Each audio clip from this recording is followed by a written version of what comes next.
What's up guys, it's me Jeremy, and now that I've made 3 videos on champions that are good in Soloqueue but bad in competitive play, it's time to take a look at the reverse. Champions that are good in competitive play and bad in Soloqueue. Let's get started. Now the main thing to understand is why a champion can be good in competitive play but bad in Soloqueue.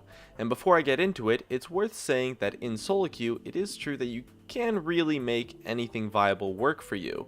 So we are looking at these reasons in the general sense of Soloqueue across the board, not on an individual player level. Now the first reason is due to champion difficulty and mechanics. In Soloqueue, this is a huge factor since you won't be as skilled or mechanically strong to make use of a difficult champion effectively. But in competitive play, this is a non-issue since the players have hundreds of hours to practice every champion. And another reason is due to strategies and team compositions.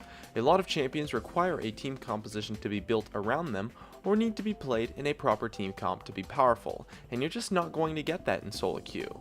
And the last reason is communication. Some champions require a lot of team communication and coordination to play around to succeed with, and that as well is something that you won't get in Soloqueue.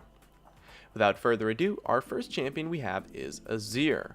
Azir suffers a lot in Soloqueue because he's extremely difficult to play and requires a very strong mechanical player to make use of, while also needing the team to play around him strategically in teamfights.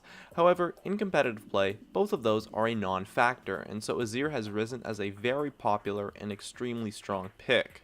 The potentials his kit creates are just really absurd, and his team fighting is really powerful while he's a total lane bully and can easily come out with a CS advantage, not to mention the crazy plays that he can make with his ultimate. And if your team can play around him properly in team fights, the zoning and sustained DPS he can pull off is ridiculously powerful.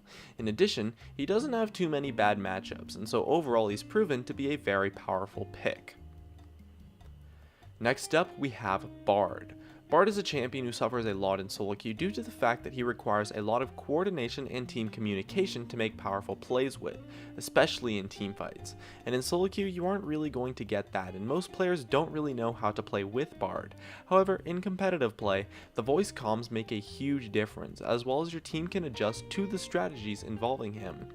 And with that, he's got great kiting and loads of utility, not to mention a boatload of playmaking potential if you can set it up. You have a ton to work with his kit, and his laning phase isn't too bad either. It's certainly good enough. And although Bard hasn't been played too consistently yet in competitive, teams are still learning the strategies with him, and he's had some really strong showings too. And lastly, we have Kassadin. Kassadin suffers in Soloqueue due to his extremely weak early game that can easily be snowballed on by a lot of really popular Soloqueue champions, and in addition, he somewhat lacks damage compared to other mid laners, which can actually be a pretty big problem, meaning he needs a team composition for him to fit in. However, his mobility is so insane that it really sets up a lot of plays and gives him a lot of outplay potential.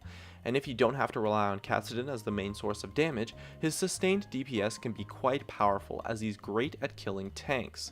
The mobility he brings is really strong and counters quite a lot of champions and strategies, making him really shine through as a strong pick in competitive play. Hey guys, it's me Jeremy. Thanks for watching my video. If you enjoyed it, definitely make sure to hit that like button so I can tell, as well as you can check me out on Facebook and Twitter at Gaming Curios. And check me out on Twitch too, I do weekly streams. And if you really enjoyed the video, make sure to subscribe, as well as you can check out some of my other content up above. Anyways, that's going to be it. Thank you so much for watching, and of course, I'll see you guys next time.